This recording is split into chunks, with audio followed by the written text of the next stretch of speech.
આપનું સ્વાગત છે. આજે આપણી સામે એમ કે એક મોટો ધર્મશાસ્ત્રીય કોયડો છે. એક તરફ આપણે માનીએ છીએ કે ઈશ્વર ત્રિએક છે, એટલે કે એક, અવિભાજ્ય અને સંપૂર્ણ. બરાબર. પણ બીજી તરફ આપણે એ પણ જાણીએ છીએ કે ક્રોસ પર ઈસુએ પોકાર કર્યો હતો, મારા ઈશ્વર, તે મને કેમ ત્યજી દીધો છે? હા, આ બંને વાતો એકસાથે કેવી રીતે સાચી હોઈ શકે એ જ મોટો પ્રશ્ન છે. બરાબર. શું ઈશ્વરનો એક હિસ્સો બીજા હિસ્સાને ખરેખર ત્યજી શકે છે? આજે આપણે આ જ ગૂંચ ઉકેલવાની કોશિશ કરીશું. અને આ પ્રશ્ન ખરેખર ખ્રિસ્તી ધર્મશાસ્ત્રોના હૃદયમાં છે. એ આપણને ઈશ્વરના સ્વભાવ, એમના પ્રેમ અને માનવજાત સાથેના એમના સંબંધ વિશે ઊંડાણપૂર્વક વિચારવા મજબૂર કરે છે. અને આપણને જે સ્ત્રોતો મળ્યા છે એમાં બે અલગ અલગ માર્ગો બતાવ્યા છે. હા, બે દ્રષ્ટિકોણ છે. તો ચાલો ત્યાંથી જ શરૂઆત કરીએ. પહેલો દ્રષ્ટિકોણ શું કહે છે? જો, જે પહેલી દલીલ છે તે પ્રમાણમાં સીધી લાગે છે. અચ્છા. એ કહે છે કે હા, ઈશ્વરના પ્રથમ વ્યક્તિત્વ એટલે કે પિતા દ્વારા બીજા વ્યક્તિત્વને એટલે પુત્રને ત્યજી શકાઈ શકે છે, ભલે તેઓ સર્જનહાર હોય. સર્જનહાર તરીકે પણ? હા. આ દલીલ પાછળનો તર્ક એ છે કે ઈશ્વરનો અનુભવ આપણા જેવો શારીરિક નથી. એમના માટે ત્યાગની પીડા એ કોઈ ભૌતિક ઘટના નથી, પણ એક શુદ્ધ આધ્યાત્મિક વાસ્તવિકતા છે. એટલે આ અનુભવ માટે એમને સર્જિત જીવ બનવાની કોઈ જરૂર નથી. એટલે આ દલીલ ઈશ્વરની સર્વશક્તિમાનતા પર ભાર મૂકે છે. બરાબર. પણ જે સ્ત્રોતો આપણે તપાસી રહ્યા છીએ તે આ દલીલ સાથે એમ કે પૂરી રીતે સહમત નથી. ઓહ. એ એક બીજો વધુ ઊંડો અને કદાચ વધુ જટિલ રસ્તો બતાવે છે. અને એ બીજો દૃષ્ટિકોણ શું છે? બીજો દૃષ્ટિકોણ કહે છે, ના, સર્જનહાર તરીકે તેમને ત્યજી શકાતા નથી. આવું ત્યારે જ અને માત્ર ત્યારે જ શક્ય છે જ્યારે ઈશ્વરનું બીજું વ્યક્તિત્વ પોતાને ખાલી કરીને એક સર્જિત જીવ બની જાય. એટલે કે સ્ત્રોતો એવું માને છે કે ઈશ્વરના સ્વભાવમાં જ કંઈક એવું છે જે ત્યાગને અશક્ય બનાવે છે, સિવાય કે કોઈ મોટો ફેરફાર થાય. બરાબર. તો આ વાત થોડી સમજાવશો? ઈશ્વરના મૂળભૂત સ્વભાવમાં એવું તો શું છે?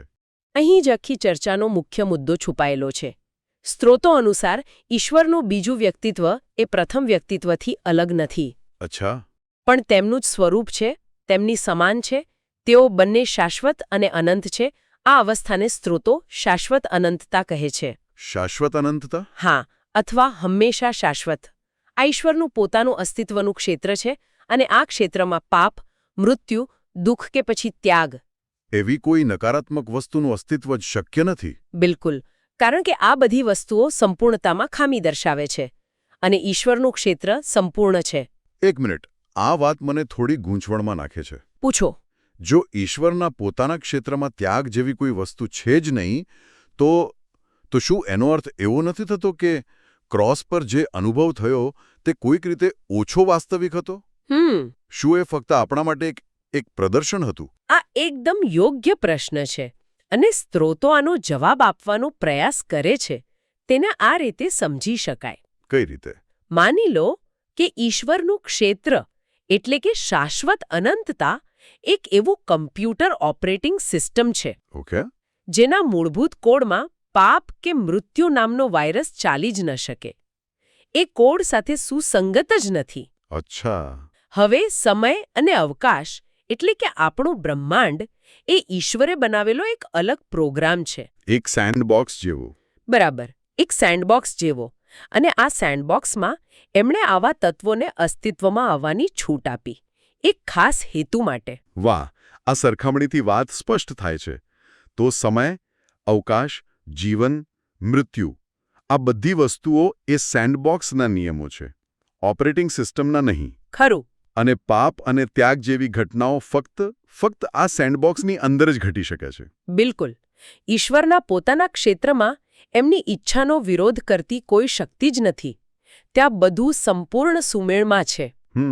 અને ત્યાગનો અનુભવ કરવો હોય તો એમને એ ઓપરેટિંગ સિસ્ટમમાંથી બહાર આવીને આ સેન્ડબોક્સ પ્રોગ્રામમાં એક પાત્ર તરીકે પ્રવેશ કરવો પડે. હા, એટલે કે સર્જિત જીવ બનવું પડે. ઠીક છે. તો સર્જિત જીવ બનવું એ પેલી શરત હતી, પણ સ્ત્રોતોમાં બીજું પણ કંઈક કહેવાયું છે, બરાબર ને? હા, માત્ર સર્જિત જીવ બનવું પૂરતું નહોતું. બિલકુલ નહીં. અને આ બીજું પાસું ખૂબ જ મહત્વનું છે. સ્ત્રોતો ઉમેરે છે કે સર્જિત જીવ બન્યા પછી એમને માનવજાતના પાપનો બોજ પોતાના પર લેવો પડ્યો. ઓહો. જો એમણે આદમના પાપનો બોજ ન લીધો હોત તો સર્જિત જીવ બન્યા પછી પણ એમને ત્યજી શકાત નહીં. કેમ? કારણ કે તેઓ પોતે સંપૂર્ણપણે પાપરહિત હતા અને પાપ વિના ઈશ્વરથી અલગ થવાનો કે ત્યાગ માટે કોઈ આધાર જ ન રહેત. ત્યાગ એ તો પાપનું પરિણામ છે. અચ્છા, એટલે એમણે બીજાના પાપને પોતાના પર ઓઢી લીધું. હા, જેથી એ પરિણામનો અનુભવ કરી શકે. આ તો ખૂબ જ ગહન વાત છે. એટલે કે એમણે જાણી જોઈને પોતાની જાતને એવી સ્થિતિમાં મૂકી જ્યાં ત્યાગ શક્ય બને. ખરું? પણ આ બધું શા માટે?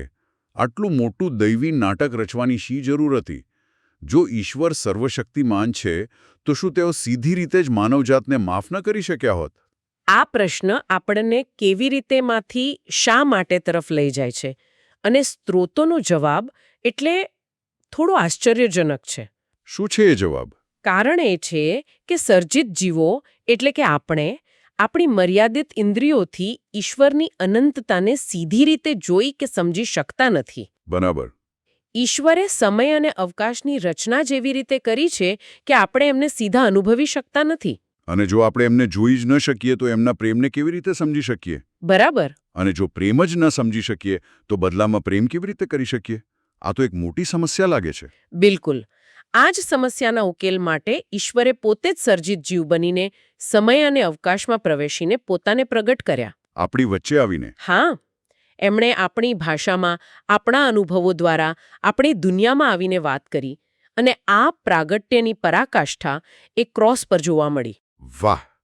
એટલે કે આખી સૃષ્ટિની રચના અને માનવ અવતાર એ ઈશ્વરના સેલ્ફ રિવેલેશન એટલે કે સ્વપ્રાગટ્ય માટેનું એક મંચ હતું? તમે એ રીતે કહી શકો. આ તો કારણ અને કાર્યની આખી સાંકળને એક નવા જ દૃષ્ટિકોણથી રજૂ કરે છે. તો ક્રોસ પરનો ત્યાગ એ ફક્ત એક દુઃખદ ઘટના નહોતી. ના, એનાથી ઘણું વધારે હતું. એ એક સંદેશ હતો. ચોક્કસપણે. એક એવો સંદેશ જે શબ્દોમાં વ્યક્ત કરી શકાતો નથી. જ્યારે સર્જિત જીવો ઈશ્વરના બીજા વ્યક્તિત્વને ક્રોસ પર પ્રથમ વ્યક્તિત્વ દ્વારા ત્યજવામાં આવતા જુએ છે, ત્યારે તેઓ પહેલીવાર ઈશ્વરના પ્રેમની સાચી મહાનતા અને ઊંડાઈને સમજે છે. કે આ કોઈ સામાન્ય પ્રેમ નથી. ના, આ એવો પ્રેમ છે જે પોતાના જ અસ્તિત્વના ભાગને ત્યાગની અત્યંતિક પીડા સહન કરવા દે છે. અને એ પણ ફક્ત એટલા માટે કે સર્જિત જીવો સમજી શકે કે તેમણે કેટલો પ્રેમ કરવામાં આવે છે. એટલે જો હું આખી વાતનો સાર કાઢું તો સ્ત્રોતો એવું કહી રહ્યા છે કે ક્રોસ પરનો ત્યાગ એ ઈશ્વરના આંતરિક જીવનની કોઈ ઘટના નહોતી. બરાબર. પણ એ તો માનવજાત સાથેના એમના સંબંધોની પરાકાષ્ઠા હતી. એ આપણા માટે હતું, એમના પોતાના માટે નહીં. તમે એકદમ સાચો સાર કાઢ્યો છે. આ વિચાર જ આખી વાતને બદલી નાખે છે. હા. જો આપણે આ બધા ટુકડાઓને જોડીએ તો ચિત્ર સ્પષ્ટ થાય છે. ઈશ્વરના પોતાના ક્ષેત્રમાં, પેલી શાશ્વત અનંતતામાં બધું સંપૂર્ણ અને અખંડ છે. ત્યાં પાપ, મૃત્યુ કે ત્યાગ અશક્ય છે. બરાબર.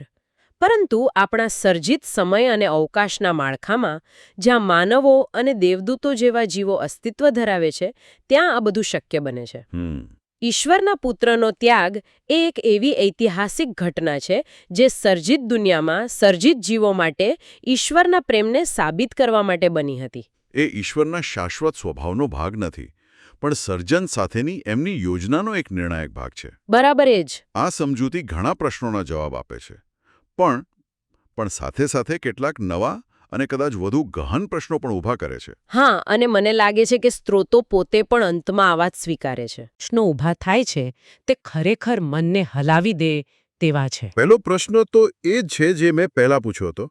જો શાશ્વત અનંતતામાં ત્યાગ અને પીડા અશક્ય છે, તો શું સમય અને અવકાશમાં ઈશ્વરે જે પીડા સહન કરી તે ખરેખર વાસ્તવિક હતી?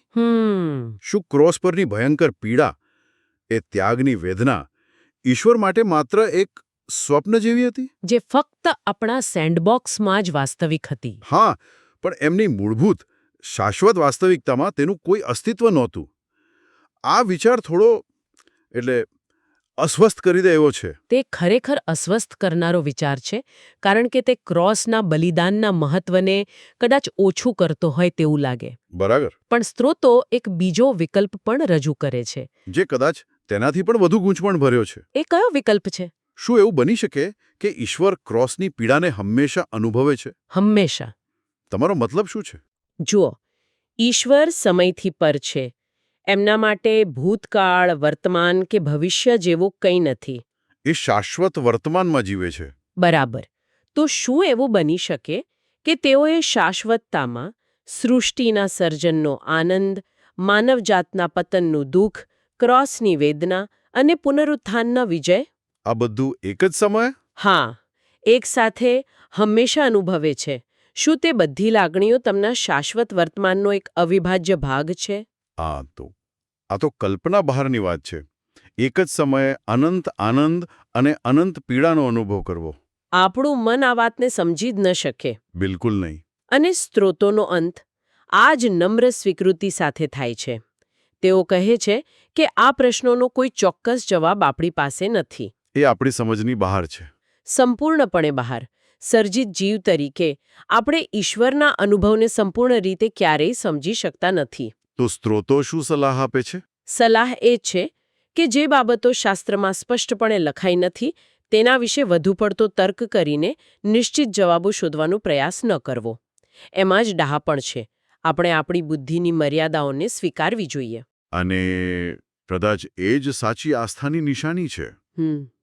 એ વાતનો સ્વીકાર કે અમુક રહસ્યો ઉકેલવા માટે નથી હોતા, ફક્ત તેના પર મનન કરવા માટે હોય છે. ખરું કહ્યું.